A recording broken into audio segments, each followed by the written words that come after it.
Exercise 7.2 geometry की exercise ये है जो कंटिन्यू हम कर रहे हैं। 7.1 की थी, अब 7.2 है, जिसमें पहला टॉपिक है पॉलीगॉन। पॉलीगॉन क्या है? ऐसा शेप जिसकी साइड्स जो हैं स्ट्रेट होती हैं, स्ट्रेट साइड। ये देखें, एक पॉलीगॉन है जिसकी साइड्स स्ट्रेट सीधी। ये सारे पॉलीगॉन है, कोई भी शेप, ठीक है ना, 4 साइड 5 साइड, ठीक है, पॉलीगॉन कहलाएगा। उसके बाद दूसरी चीज़ वर्टेक्स, ये पहले भी पीछे बताया था। ये इस पॉलीगॉन के वर्टेक्स ये है कॉर्नर्स, वर्टेक्स जहाँ से एंगल बनता है, ठीक है, ये वर्टेक्स कहलाते हैं। इनका प्लूरल है वर्टिसेस। अच्छा, डायगोनल क्या होगा? डायगोनल फर्स्ट करें, ये रेक्टेंगल है तो इसकी ऑपोजिट साइड से मिलाने वाली जो लाइन है वो डायगोनल है, ठीक है। ये मैं यहाँ, ये जैसे फर्ज करें स्क्वायर है तो ये इसका एक डायगोनल ये हो गया, ऑपोजिट साइड को मिलाने वाली लाइन, और ये दूसरा डायगोनल, ठीक है। ये इक्वल होंगे और बाइसेक्ट भी एक दूसरे को करेंगे। अच्छा, ये हो गई पॉलीगॉन, मुख्तलिफ स्ट्रेट साइड रखने वाली शेप्स या फिगर्स। जैसे ये 5 साइड्स वाली है, ठीक है ना। अच्छा, वर्टेक्स बता दिया, डायगोनल बताया आपको, पैरेललोग्राम। अब जैसे ये रेक्टेंगल है, देखें, ठीक है, इसी को ज़रा सा पैरेलल कर देंगे तो ये फिर थोड़ा सा टिल्ट करेंगे या टेढ़ा करेंगे तो ये तिरछा करेंगे तो ये पैरेललोग्राम कहलाएगी। ये फिगर पैरेललोग्राम कहलाएगी। पैरेललोग्राम की क्या खुसूसियत होती है कि ऑपोजिट साइड्स इक्वल होती हैं, यानी ये दोनों इक्वल हैं, ये दोनों इक्वल हैं, और ठीक है, ये तो साइड हो गया, और ऑपोजिट एंगल्स इक्वल होते हैं, यानी ये और ये एंगल इक्वल होगा और ये, और इनका एंगल्स का सम जो होगा ना, एंगल्स का सम, ये 90 है, तो इसका ये भी इसी की एक शक्ल है, तो ये टोटल जो होगा 360 डिग्री, ठीक है। इसकी अभी क्वेश्चन है वो करेंगे। अच्छा, उसके बाद एक और है, ये तो पॉलीगॉन आपने समझा कि स्ट्रेट लाइन साइड्स जो हैं वो फिगर पॉलीगॉन है। रेगुलर पॉलीगॉन कहाँ है, क्या है? वो शेप जिसकी साइड्स और एंगल दोनों इक्वल हो। अब इसमें ट्राइंगल भी हो सकती है, नहीं 3 साइड वाली फिगर हो सकती है, 5 साइड वाली फिगर किस तरह, ठीक है, ये और ये। अब देखें, ये भी अगर ये सारे इक्वल हैं, यानी इनकी मेजरमेंट सबकी इक्वल है, 4 सेंटीमीटर, 4 4 4 4, तो इसका मतलब ये रेगुलर का मतलब इक्वल, पेंटागन कहलाएगा, रेगुलर पेंटागन कहलाएगा, या पेंटागन कहलाएगा, पेंटागन। और हेक्सागन जिसकी साइड्स होंगी कितनी, 6, यानी ये हो गई, देखें, इक्वल साइड, ये और ये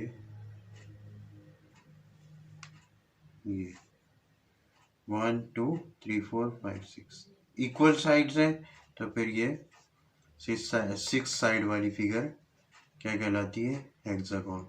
इसी तरह 8 साइड वाली फिगर जो कहलाएगी वो ऑक्टागन, पेंटागन, हेक्सागन और ऑक्टागन। ऑक्टागन ये 8 साइड वाली फिगर, ठीक है, ऑक्टागन ये कैसे बनेगी, ये देखें कितनी साइड हो गई, कितनी साइडें हो गई, 4। अब देखें, लेकिन इसमें शर्त ये है कि मैंने तो ये आगे पीछे कम ज़्यादा हो गया, लेकिन ये सब ये 3 सेंटीमीटर है तो ये भी 3, ये भी 3, ये भी 3, ये भी 3, ये भी 3 और ये दोनों भी, तो ये कितनी हो गई, 3 और 3 6 7 8 साइड बन गई। तो ये रेगुलर पेंटागॉन्स कहलाते हैं, रेगुलर पॉलीगॉन्स कहलाते हैं, जिनमें पेंटागॉन 5 साइड्स, हेक्सा 6 साइड और ऑक्टागॉन 8 साइड। अच्छा, इसमें एक और चीज़ जो समझने की है कि हर जो पेंटागॉन, रेगुलर पेंटागॉन होगा, पेंटागॉन उसके जो एंगल होंगे, यानी ये एंगल, ये एंगल, ये सारे बराबर होंगे, क्योंकि मैंने बताया यहाँ एंगल भी बराबर होंगे, इन सब के एंगल बराबर होंगे।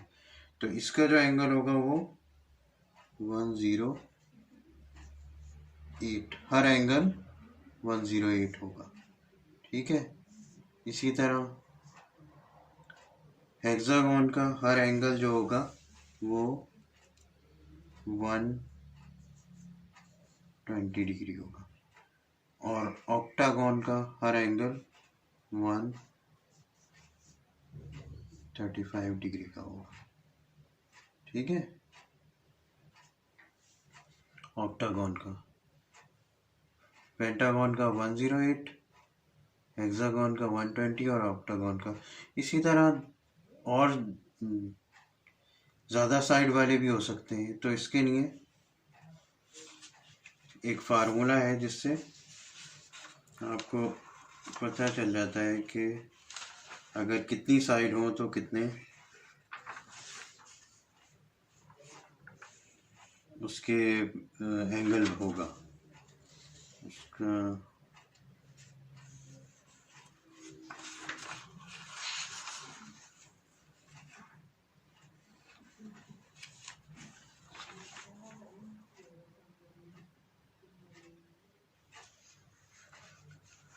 बाकी हर वैसे एंगल जो होगा ना, पेंटागॉन का 108, हेक्सागोन का 120 और 135 ऑक्टागॉन का होगा।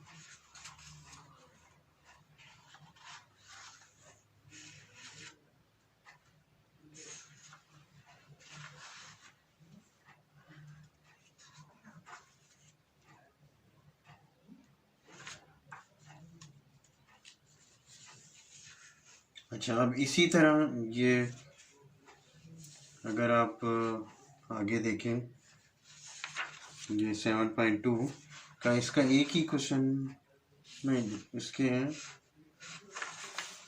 क्वेश्चन 4, 5 और 6, 4, 5 और 6। ये अगर आप जब पढ़ेंगे तो आपको खुद अंदाज़ा हो जाएगा कि इनके जवाब मैंने अभी बता दिए।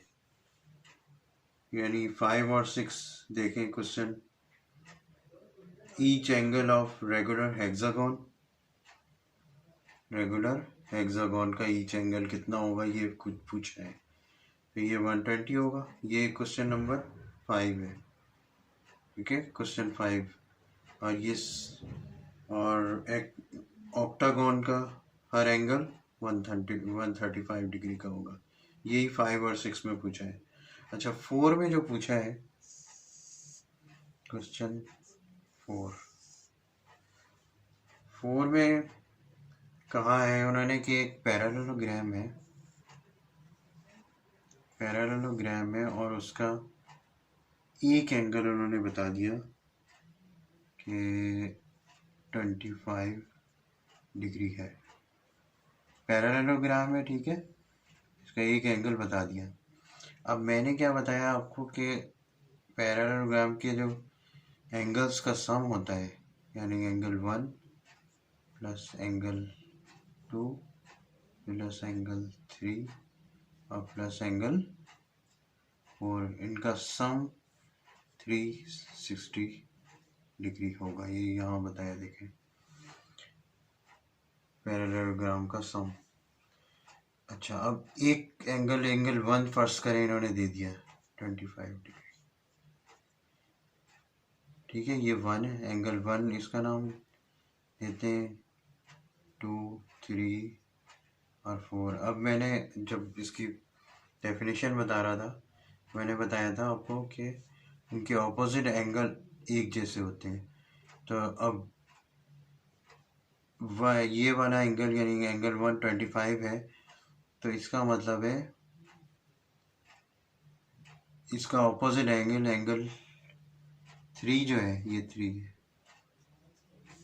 3 जो है वो भी कितना है, 25 है ना।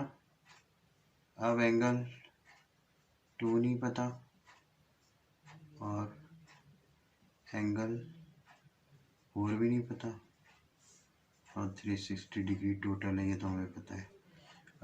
अब इनको एंगल 2 प्लस एंगल 4 प्लस 50, क्यों 50 हो गया, दोनों ऐड कर लिए, इज इक्वल्स टू 360।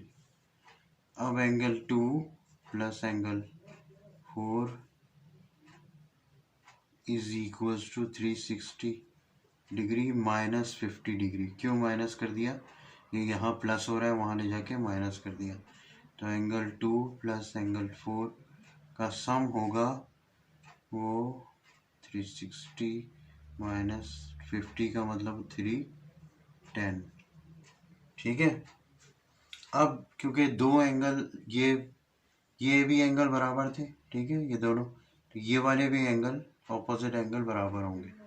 इन दो का एंगल का सम ये है और दोनों बराबर हैं, तो इसका मतलब है इन एक एंगल जो होगा, यानी अगर फर्स्ट का एंगल 2 फाइंड करना चाहें तो वो 310 डिवाइडेड बाय 2, और जितना ये होगा उतना ही दूसरा ये एंगल 24 होगा, एंगल 4 होगा।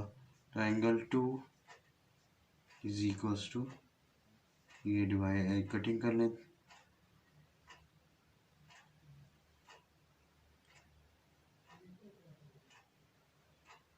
वन 155। अब आपको क्या बताया कि ऑपोजिट एंगल इक्वल होते हैं, तो इसका मतलब है 2 और 4 इक्वल है, तो 2 जितना ये 2 है उतना ही एंगल 4 भी होगा, क्योंकि दोनों पैरेललोग्राम के ऑपोजिट एंगल बराबर होते हैं।